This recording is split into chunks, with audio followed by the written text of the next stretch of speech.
Hello and welcome to Kushti TV, the Straight Talking YouTube channel. Yes, my subscribers are picking up, but please, if you don't mind, press that subscribe button. It's free of charge. If you haven't already logged on to YouTube and you don't know how to, get one of the kids or grandkids to do it. That's exactly what I do.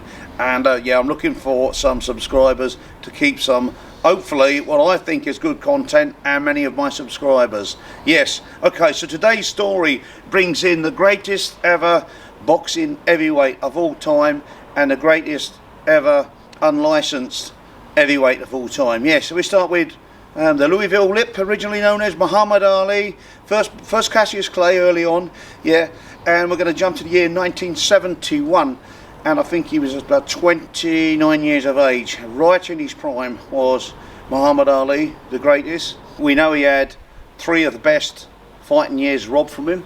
He wasn't allowed to box. He was sentenced to 5 years in prison, and basically he didn't want to go and fight that crazy Asian war against Vietnam. That was his belief, and how true. People didn't believe him at the time, but how true was it? Just a waste of US life, young life, and a waste of Vietnamese young life. He was true there, but it had taken years of his best away from him. He come back. Then, of course, in the absence, that massive outsider, he had this war with Joe Frazier. He lost the fight to Joe Frazier, and then what happens? Of course, he beats Frazier later, we know, but when he loses to Frazier and has these really close fights with Frazier, and Big George Foreman comes along and just absolutely obliterates him. Yeah, absolutely takes Frazier literally clean off his feet, and knocks out Ken Norton, who beats Ali and arguably beats him twice and were very other close.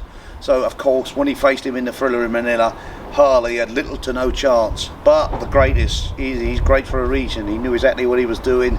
He actually said to George Foreman, "You're just a big old bully from Brooklyn streets, and I'm going to teach you a lesson." Of course, it was part of the mind games. We know George Foreman's not a big old bully from Brooklyn. He's one of the greatest heavyweights of all time and a great man. But that was his mind game, and he delivered. He got the crowd on his side by knockout. Yes, he could go around, he could dance around like a welterweight. The greatest heavyweight of all time, in my opinion. Yeah, okay, lost 5 fights, but there were reasons. He was in a great era, and there was always reasons for his defeats. Activity, inactivity, taking best years from him, etc.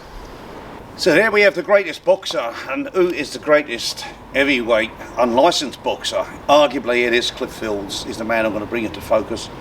Cliff, a big heavyweight, around 6'6", 6'7", not huge in bulk, big, tall, wide, athletic, granite chinned, hard punching.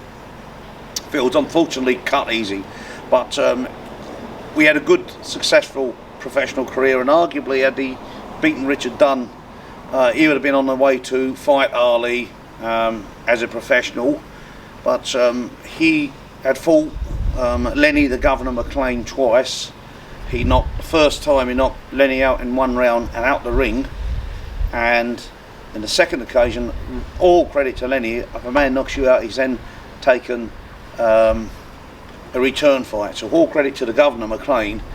He takes it on the second time. This time Lenny had trained harder, and he got to the 4th round, and Fields was taking some massive onslaught of punches from the Governor, but he could. He was a hard man, he knew how to, and he let out a barrage of punches that knocked out Lenny the Governor McLean for 20 minutes. In fact, Cliff Field actually feared that he had killed McLean, but thankfully he made it to his feet safely. Yes, this would, along with many other wins, makes him the greatest unlicensed heavyweight champion. If ever you want a story to say let the good times roll whilst we're here, it really is the ultimate type story. That was in 1971. As I said, there was 29-year-old Ali, 28-year-old Cliff Fields. Johnny Frankham was around 22 or 3. And Graham Sines was in the mix there somewhere, probably of a similar age, and they toured all around Europe boxing exhibitions. So we had the greatest ever heavyweight, arguably, and the greatest ever unlicensed fighter, arguably, and they were boxing and sparring, but boxing and exhibitions, performing, entertaining. you know, okay, they may not have been on full throttle, but they had to entertain huge crowds. And before, you can imagine today, now getting cash from the greatest. It wasn't none of this bankroll job and transfer and all of this malarkey, and we'll pay you 30 days later. Johnny Frankham, the Gypsy King of his day, actually told me, he said, Harley, we come out right, 700 for you, 700 for you. And they was performing in front of huge crowds, and it was Harley distributing the cash. And Frankham said, what a wonderful, wonderful man. Every time they went into a press conference, every time they went into a building, it was never Harley. It was, this is my mate Johnny Frankham, this is my mate Graham Symes, this is my mate Cliff Field. He said, we were included in every single thing. He said, this is not a one-man show. He've actually brought them all the way to the table in every sense of the word. They were limousined around, and they had it really at their feet. On one occasion, the Gypsy King, Johnny Frankham, tells me they're about to board their limousine, and the greatest Harley says to, I think it was Mike Barrett, the promoter, and he says, here, can you not get me anybody easier to box exhibitions with than this guy? He's 6'6", referring to Cliff Fields, and he said, he's so big, man, he said, he takes the front seat.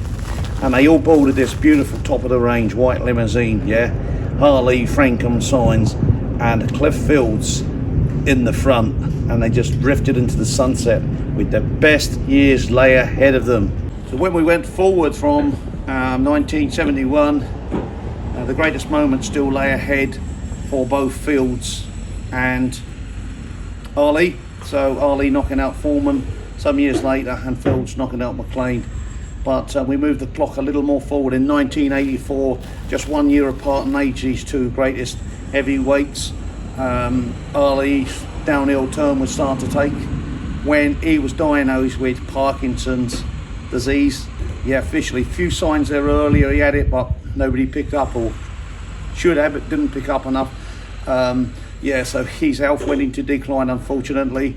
And Cliff Fields, at the very same year, 1984, lost an eye in a bar brawl, a glass I think it was, and that spelled the complete end of his career, and therefore their lives were never quite the same.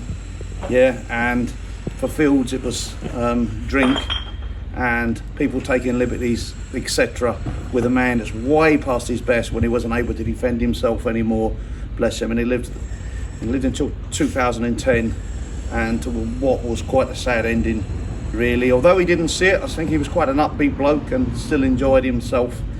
Yeah, so Parkinson's disease taking its toll on Harley, and losing the eye battle in the bar brawl had taken its toll on Cliff Field.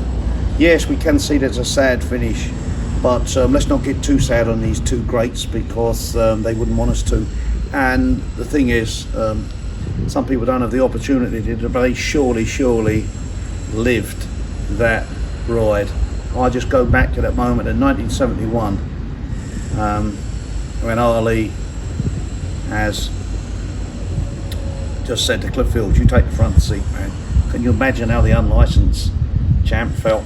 Yeah, the greatest unlicensed fighter and the greatest boxer. And right there to tell the story, a wonderful story, was the Gypsy King. So it was two greats and a king telling the story. Thankfully, Johnny Frankham is still well, lives in his native Berkshire to tell the story. But I enjoyed the story. Some sad ending there, but let's look at what they did have. And if ever we really need a message to ourselves out there, let's enjoy it while we can. I think this is the ultimate one. Thanks for tuning in.